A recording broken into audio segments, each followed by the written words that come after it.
castle only had pieces of cloth around their waist, and that's all they had for 3 months here, for 3 months on the ships till they made it out there. Plus, as I told you earlier, they were never taking a single shower. Sometimes it became so hot in the dungeons that they had to splash water on them. But splashing water on the people doesn't mean you're washing them up. It means you're cooling them down. So the question here is, what will happen at that time of the month when all these beautiful ladies are supposed to be menstruating?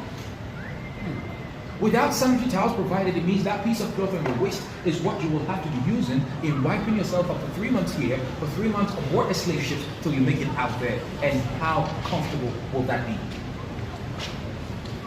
This room and the room on the opposite side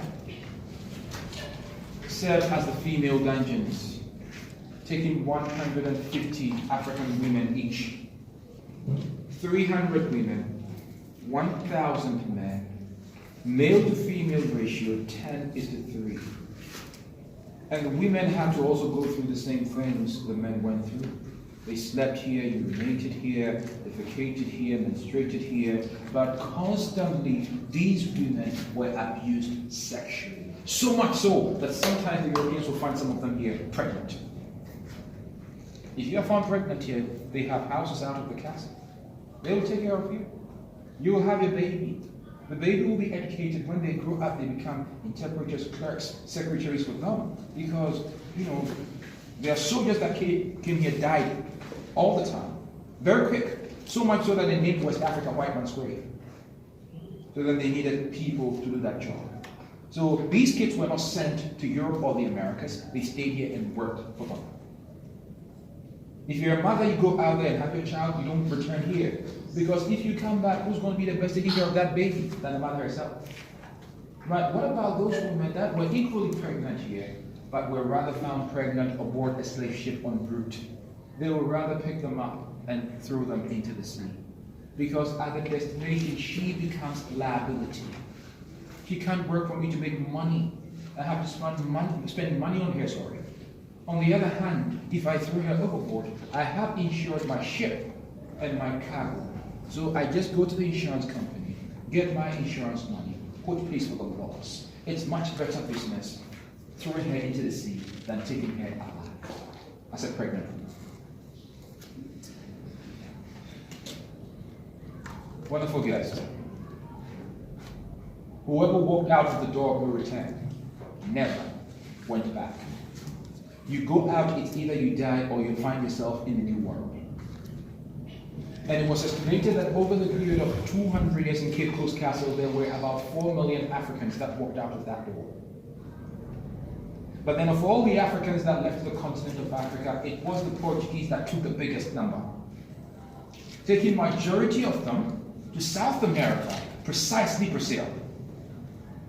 Because of that today, in the whole world, Nigeria has got the biggest African population, but Brazil comes second behind Nigeria in terms of African population in the world. Which means there are more black folks living in Brazil than even Ghana, which is an entirely African country. It's weird, but it's the fact. So out of 100%, about 47% of Africans that left the shores of Africa during the transatlantic slave trade was taken by the Portuguese. The British took about 26% and they come second.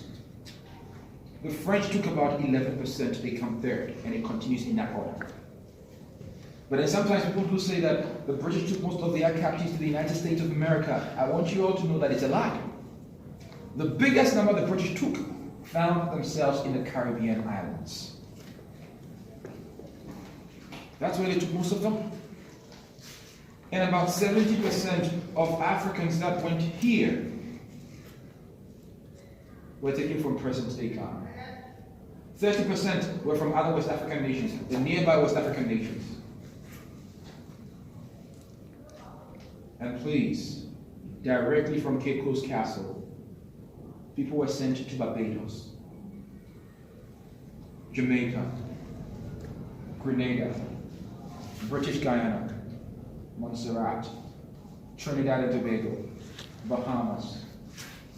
Then St. Kitts, St. Lucia, St. Vincent, South and North Carolina, Alabama, Mississippi, Georgia, Tennessee, Virginia, New York, and several other parts. That's why in the year 2009, the Obamas came here. They didn't come here just to see, but they came to see the place because Michelle had traced her ancestry all the way down here.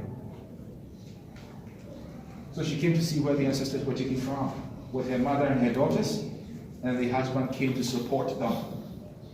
Other than that, I would say that Obama belongs to Kenya and the United States of America. He has got no business here. So,